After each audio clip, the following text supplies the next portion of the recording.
I can see Noel's hat. Can you see Roz? She's just about to talk to him. Well, she's just right with Roz. How do we send that? No. It's a bit difficult, that.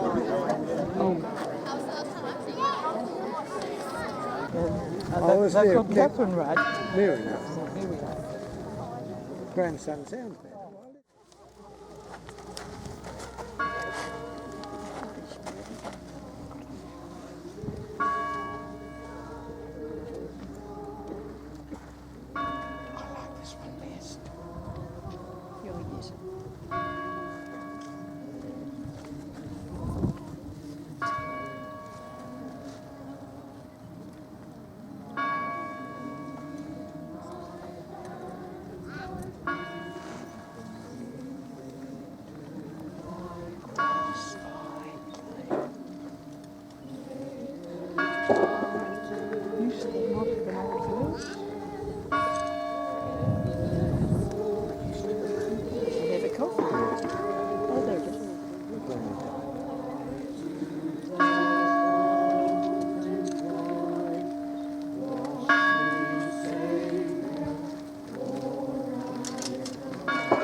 Ladies and gentlemen, a very warm welcome to this very special and unique ceremony of dressing of the graves at this very historic cemetery here at Moonta.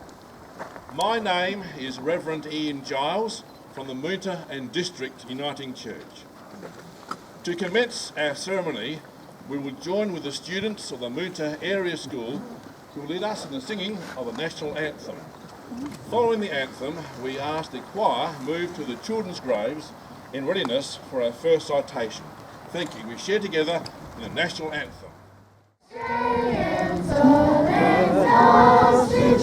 For we are young and free, with golden soil and wealth, our home is built by sea. Our lands and mountains nature's our beauty rich and rare. In history's page let heritage and love's Australian fair. In joyful strains and letters and love's Australian fair. Mrs. Rosalind Patterson, OAM, a past president of the Cornish Association of South Australia and vice president of Kanuik Lowenda, first planned the dressing of the graves to salute and honour the pioneers of Northern York Peninsula and to ensure that young people of the district would have an increased appreciation of the historic history contained within our cemeteries of Kadina, Moonta and Wallaroo. Since then, at each festival, 10 people buried in each of the 3 cemeteries at Kadina, Moonta and Wallaroo are honoured. Here at Moonta, we have the privilege of also honouring the many unmarked graves of young children, which are referred to later. At each grave, a floral tribute is laid on the grave, and a citation is read and placed on the grave for the duration of the Lowenda. The graves recognised are not limited to the Cornish. Cornishness is not a prerequisite for inclusion. The festival exists for all people of various ethnic backgrounds. The dressing of the grave ceremonies have now become an integral part of the Kanuik Lowenda Festival.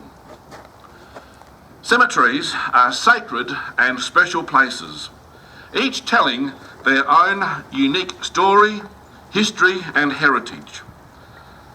The bell and its tolling, which we heard today, has and continues to play an important part in the history of Moonta Cemetery.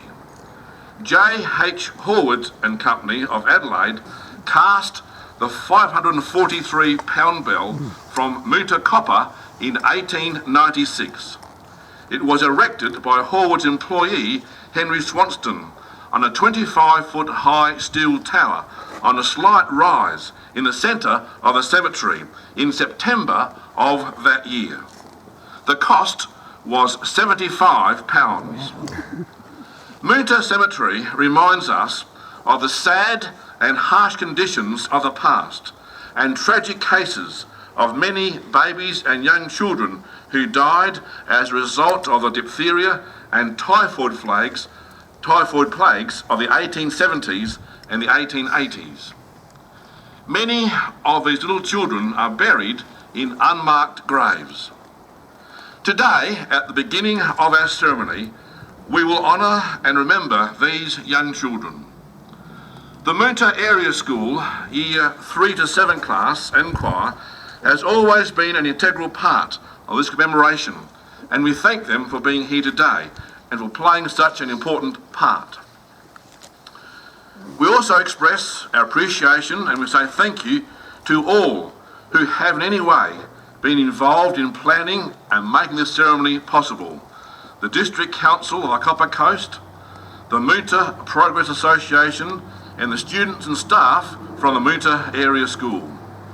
We especially thank the subcommittee of the dressing of the graves, Mrs. Barbara Schilling, Mrs. Winsome Oates, Mrs. Helene Daniel, Mrs. Meredith Francis and Mrs. Anne Stock, who have all worked so hard for this event. Thank you, everyone. Following the ceremony, you're invited to pursue the pictures in the awaiting room on my left. Also, citations and inserts are available at the tent on my left, further back there. Today, as we walk around the cemetery, we ask that we all show respect to the graves by walking only on the footpaths and avoid walking on or over the graves. Also, since the recent rains, noticeable cave-ins have occurred, and so for safety reasons also, we ask that we all walk only on the footpaths. Will the pallbearers please now move to the shelter room for placement of the coffin, and the mourners can disperse. We will then all proceed to the area of the children's unmarked graves for our first citation. Thank you.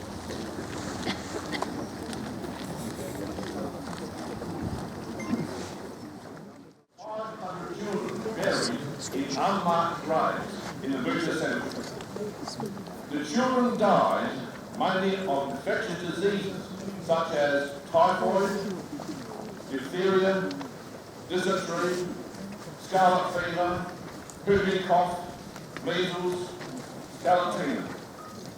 There were two major epidemics, 1873 to 1874 and 1884.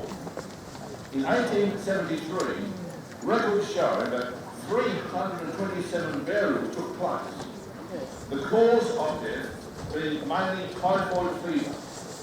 In 1874, 16 deaths in the Moonta mines area occurred in 20 hours. Disease was inevitable when one looks at the conditions under which the mining families lived. No proper sanitary arrangements, plenty of refuge for flies to breed. Drinking water was from underground tanks which were filled by runoff from roads and ground on which goats, horses and other animals roamed freely. Stagnant wastewater drained from the mines. The area near the miner's cottage became known as Fever or Cemetery Flats. These deaths are mainly attributed to the lack of sanitary conditions and the scarcity of fresh potable water. Thank you.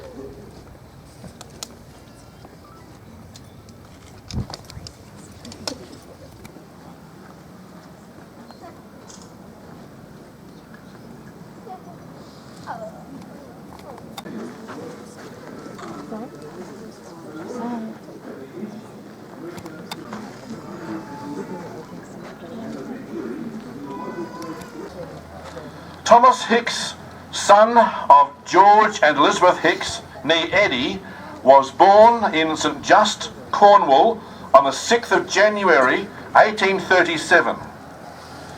In the 1861 census, Elizabeth and sons Thomas, aged 24, a tin miner, John, aged 17, and Richard, aged 10, were living at 48 Tregasil Road, St Just.